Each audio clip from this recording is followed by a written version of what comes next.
We're now going to have a look at Boolean operations in 3ds Max. Now, Boolean operations in programming are when you return a true or a false value. Sometimes it's a plus or a minus, sometimes it's a 1 or a 0. Well, a similar principle applies when you're using 3ds Max, but when using geometry, Boolean operations are an addition or a subtraction of geometry. Now here's an example. Say I wanted to make some Swiss cheese, Emmental cheese. Let's do that. Click Shapes, click Line. In the top viewport, we're going to make our cheese. Click, click and drag to make the curve. Click, click and click. So we've got like a wedge of cheese.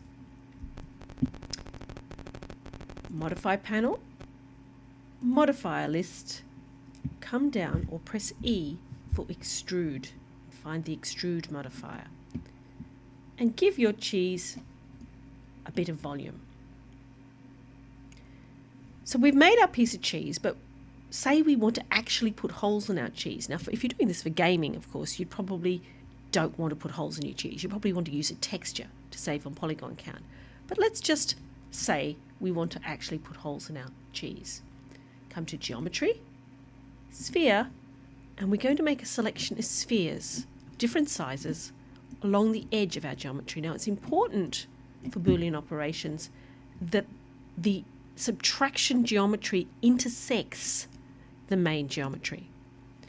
Now, in left viewport or the front viewport, lift the holes for the cheese upwards.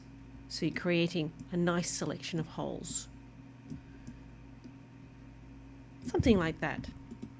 Alt, middle mouse button to do a little orbit, or press this button here. This one, I might just move this in a little bit, up a bit, move this one along a little bit too. There we go, that looks like it'll do nicely. Now to create a subtraction from our cheese, you click Create, Geometry, and come down to the arrow next to Standard Primitives. Click here, Compound Objects. Now the Boolean operator, this first one here, was the original one that shipped with 3ds Max, and to be quite honest, it's not very good. So we're going to go to the Pro Boolean tool. Click this one. Now you need to have your cheese selected because it's the main object that we're adding to or subtracting from. Under Parameters, you want Subtraction. Now there's two ways of clicking Start Picking. You click Start Picking and you can just click the individual objects, or you could press H and select all of the objects at once and go Pick. And turn off Start Picking, and let's have a little look. Very nice piece of Swiss cheese.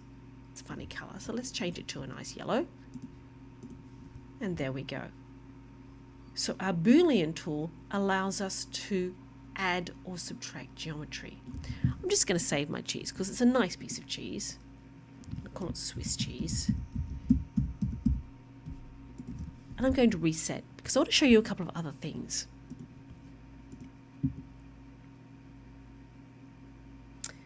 We're now going to make a cat, and we're going to make a cat out of a sphere, a big sphere for the head, little sphere for the nose.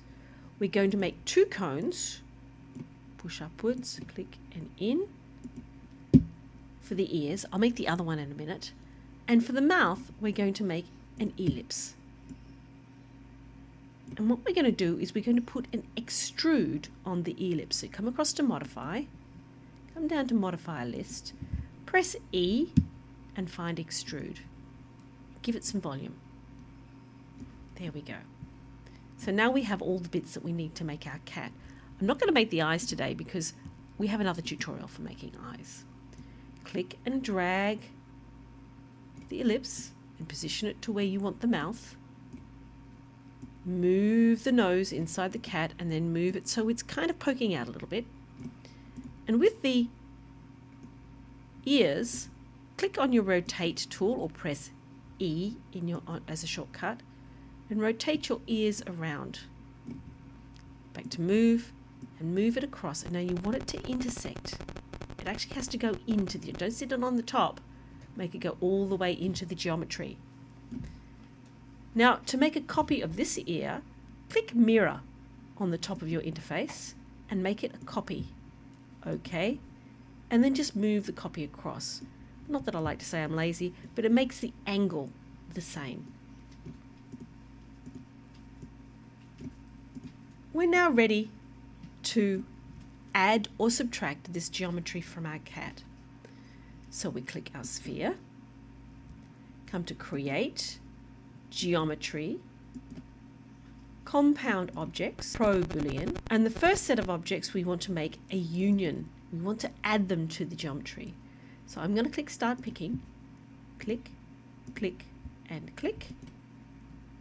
Now for the last piece of geometry, the mouth, we don't want a union. We want a subtraction. So under Parameters, click Subtraction, click Start Picking, and turn off Start Picking and have a look at the result. And we have a reasonably acceptable cat. Well, I'm not happy. Alt W. Because can you see what's happened around the cat's mouth? We've got irregularities on the surface. Yep.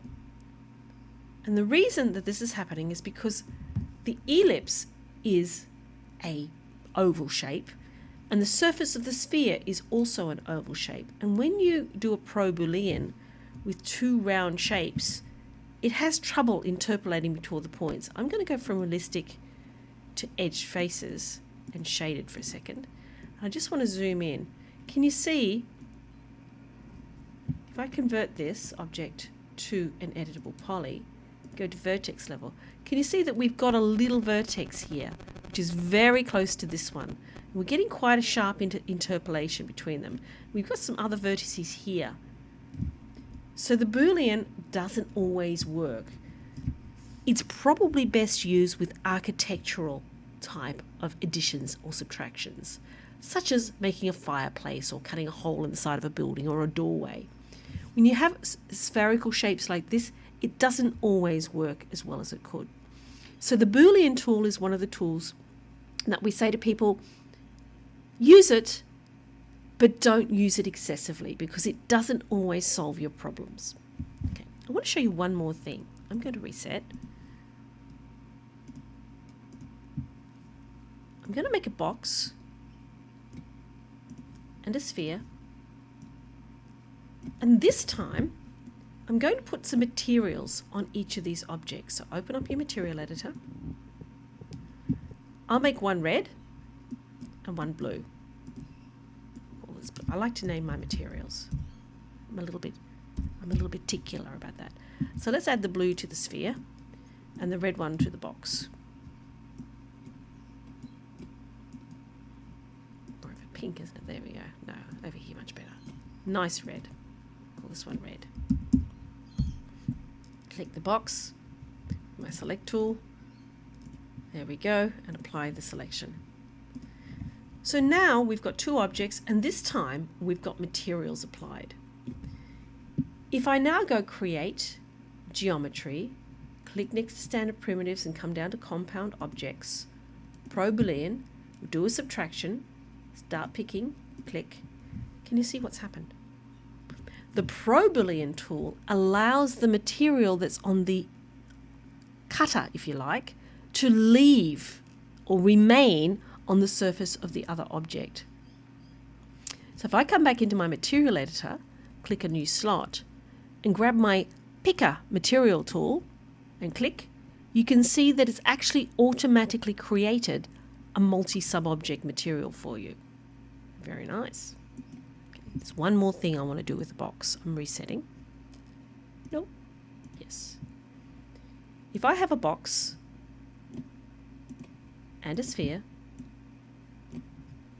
and this time I animate my sphere. So I'm going to move to say frame 90, and I'm going to move my sphere from here to here so that it's going through my box. See that? And then I come to my original object, Compound Objects, Pro Boolean, And again, I'm going to do a subtraction, click Start Picking, and I pick my sphere. Now when I play it, can you see what's happening? It's passing through.